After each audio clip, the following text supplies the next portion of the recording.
Luhut Panjaitan dan Jenderal Kapolri Listio Sigit membela diri. Padahal selama saya menjabat, saya dengan penuh hati dan bekerja demi negara ini. Kok sekarang malah saya semakin terkucilkan? Dengan adanya audit-audit. Kalian Purbaya, Jaksa Agung Burhanuddin dan Jenderal Gatot Nurmantio, kalian tidak menghormati saya sebagai senior. Betapa zaman itu kerusakan yang paling besar hutan di Tapanuli karena TPL ini menuduh saya punya saham. Tunjukin, kita yang pejabat-pejabat jangan asal ngomong juga, pakai data. Saya nggak punya Yub Nikel, saya nggak punya saham di Morowali yang dituduh-tuduhkan oleh. Saya nolak TPL itu sebenarnya sejak saya lihat sendiri waktu saya memperindak. Waktu saya pergi ke Toba, ke gereja HKBP di Pearaja. Saya lewat TPL, saya lihat ada demo. Nah, terus pembantu saya bilang, ini demo mengenai Indorayon. Apa itu Indorayon? Nah, mereka bilang itu bubur untuk bikin kertas. Nah, mereka beli kayu dari rakyat. Jadi rakyat tuh yang motongin aja hutan situ. Terus saya minta mobilnya berhenti. Mereka bilang, jangan Pak, ini mereka rusuh. Enggak, berhenti. Saya turun, saya tanya sama rakyat itu. Apa yang terjadi? Ini merusak lingkungan Pak. Air ke Danau Toba juga. Terus kemudian bau juga. Kemudian potongan kayu juga dan sebagainya. Jadi Anda bayangin tahun 2001 saja, 2001 saja, rakyat itu sudah paham mengenai lingkungan. Nah, waktu zamannya Gus Dur, itu saya usulkan langsung setelah pulang dari situ. Jadi kita suspend aja, kita tutup aja. Waktu itu banyaklah rame bahwa ekonomi juga tidak baik. Sehingga waktu itu sempat, kalau saya nggak keliru, itu ditutup sementara. Tapi perjalanan waktu, itu dibuka lagi karena lobbynya itu luar biasa. Sehingga bukalah itu. Dan situlah menurut saya pemotongan kayu. Kalau diurut nanti, foto satelit kan bisa dilihat. Betapa zaman itu sebenarnya kerusakan yang paling besar hutan di Tapanuli adalah karena TPL ini, Indorayon ini. Jadi saya waktu menghadap Presiden, saya laporkan kepada beliau bahwa menurut saya Pak Presiden, karena sekarang Bapak sudah memerintahkan untuk membuat genome sequencing dan menjadi seeding industry, pabrik bibit untuk hortikultura di Umbangan Sedutan, ya sekalian aja Pak di relinquish tanahnya TPL itu, sehingga petani bisa kerja di sana, rakyat. Jadi menurut saya, nggak ada gunanya itu lagi Toba Pub di situ. Udah Toba Pub itu sudah cukup itu.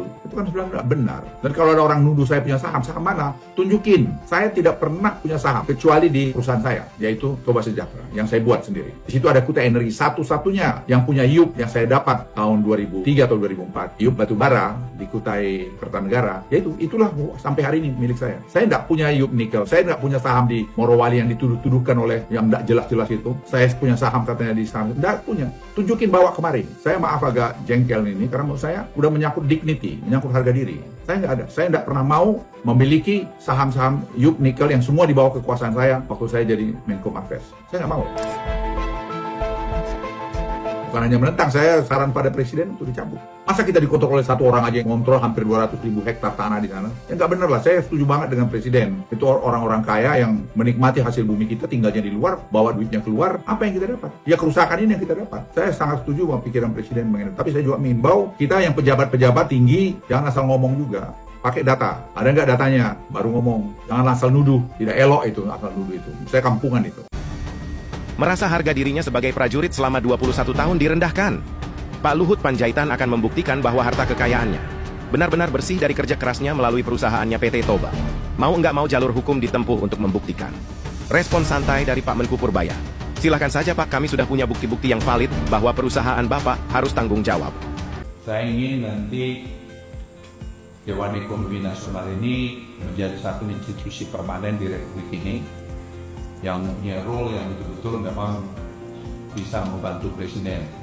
Kita harus tetap jernih melihat apa yang pantas dan tidak pantas itu dilakukan dari aspek data yang ada. Saya ulangi, bukan soal suka tidak suka, tapi dari data yang ada. Jenderal Gatot Nurmantio tahu betul jika Luhut Panjaitan seniornya dalam Kesatuan Tentara Indonesia, tapi dalam bentuk penegakan hukum, ia rela dianggap musuh oleh Luhut Panjaitan demi keadilan. Tidak peduli sepengaruh apa Anda di negara ini. Jika bersalah wajib dihukum. Ini negara hukum. Semoga website ini menjadi sarana yang bermanfaat, menghadirkan pengetahuan, transparansi, serta dampak nyata bagi kemajuan ekonomi nasional. Jenderal Gatot Nurmantio sampai geleng-geleng kepala. Ini apa-apaan? Ada pejabat yang tersandung kasus audit malah nggak mau diaudit. Dengan alasan kalau diaudit, sama saja buka aib negara. Hal tersebut yang dilakukan oleh Jenderal Kapolri Listio Sigit, yang takut bila diaudit pendapatan pajak dan SIM. Apa peran Angkatan Darat? Peran Angkatan Darat ini sangat banyak, misalnya cabai, inflasi, Kan kelihatan kita ketawa, cabai apa urusannya cabai? Tapi cabai, bawang merah itu berpengaruh terhadap inflasi. Padahal teritorialnya Angkatan Darat paling kuat. Bagaimana cara bantu? Saya senang air Angkatan Darat sudah bermain luar biasa. Sekarang coba pertanian ini, apa yang bisa dibantu? Saya titip semua berbasis data. Jangan hanya verbal omong-omong aja. Saya nggak percaya. Oh, cari datanya, kirim tim, cross check data itu, benar nggak? Sehingga kita membuat kesimpulan dan strategi yang pas untuk menghadapi masalah yang kita hadapi. Oleh karena itu menurut saya perlu Angkatan Darat bikin program bagaimana menyiapkan perwira-perwiranya untuk mengelola dana yang sebesar ini. Jadi banyak pilot hebat-hebat pintar-pintar itu coba mungkin direkrut di bidang studinya, diarahkan. Karena ke depan juga TNI itu bicara teknologi. Kalian tegak lurus loyalitas dan sistem, yaitu panglima tertinggi kalian Presiden Prabowo. Itu harus betul-betul menjadi satu akar. Loyalitas kalian hanya pada institusi. Hari ini saya komandanmu, besok lusa saya tidak komandanmu. Kamu hanya berteman dengan saya yang pernah jadi atasanmu. Itu sebenarnya budaya harus dibuat sehingga perkawanan masih terus berlanjut. Tidak menimbulkan suka tidak suka, tapi menimbulkan suatu cohesiveness yang bagus. Kita ini adalah pelayan. Karena kita digaji oleh pajak rakyat. Itu harus menjadi bagian hidup kita. Ya tidak banyak seperti saya, tapi saya pikir saya ini pelayan, saya selalu bilang, kita ini pelayan, jadi kita siap. Keinginan untuk menolong, keinginan untuk membantu, sepanjang itu dalam koridor aturan main, itu membangun kredibilitas kami. Pola gerak Luhut Panjaitan makin sempit. Hasil audit Menku Purbaya mulai masuk ke jalur pengadilan, dan mantan Presiden Susilo Bambang Yudhoyono ikut serta dalam kasus ini. Luhut Panjaitan menggunakan jaringannya untuk mencari dukungan untuk melawan Purbaya di pengadilan.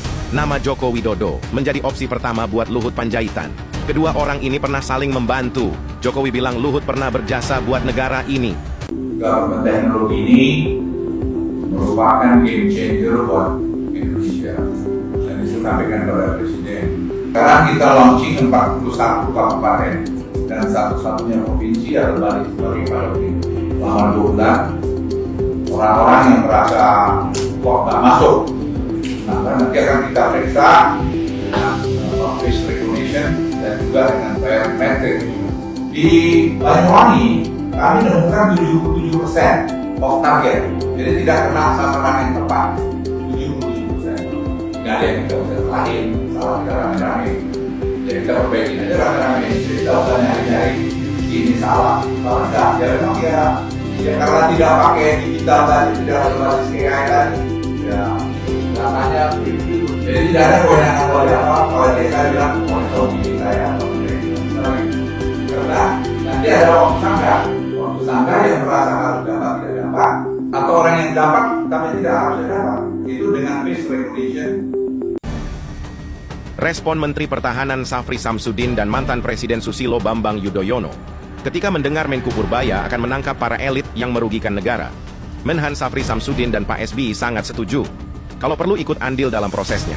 Salah satu kasus Luhut Panjaitan yang menurut banyak sumber kebal hukum dan memiliki jaringan yang luas untuk meloloskan diri dari masalah-masalah yang ada. Teknologinya, saya bilang sama Presiden kemarin, Pak, ini kalau nanti Bapak punya ini semua, maka data kemiskinan itu akan kita tahu persis nanti kalau dalam BPS. Jadi data kemiskinan itu tahu persis sehingga semua data akan terintegrasi dengan baik, sehingga pembuatan program itu basisnya betul data yang akurat. Pada pejabat dan bisa main-main lagi ke depan. Dan laporan harta kekayaan juga kami terus kembangin, itu akan bisa dikejar oleh AI. Jadi NIK nanti itu akan bisa artinya nanti misalnya orang yang dapat langsung tidak dapat langsung, nanti akan kita lihat ada juga terbaca. Saat Jenderal Andika menyatakan siap membantu Gatot, pesannya tegas, pasti ada masalah mendasar yang dinilai tak bisa lagi disimpan. Konflik dengan Luhut kini terlihat sebagai simbol tarik-menarik kepentingan di level tertinggi. Diamnya elit lain justru membuat sikap Andika terasa lebih berbobot dan mengundang perhatian luas. Kita ini bahaya juga kalau anak kita lihat kita terus kerjaan ini juga bisa jadi obsesi untuk jadi begitu. Kebetulan dia pengen dari tentara, saya bilang kunci jadi komandan itu keteladanan dalam berpikir, bersikap, karakter juga. Spesial juga karena hari ini anak saya dilantik jadi komandan brigade lintas udara 18 Trisula, Raider ya, Trisula.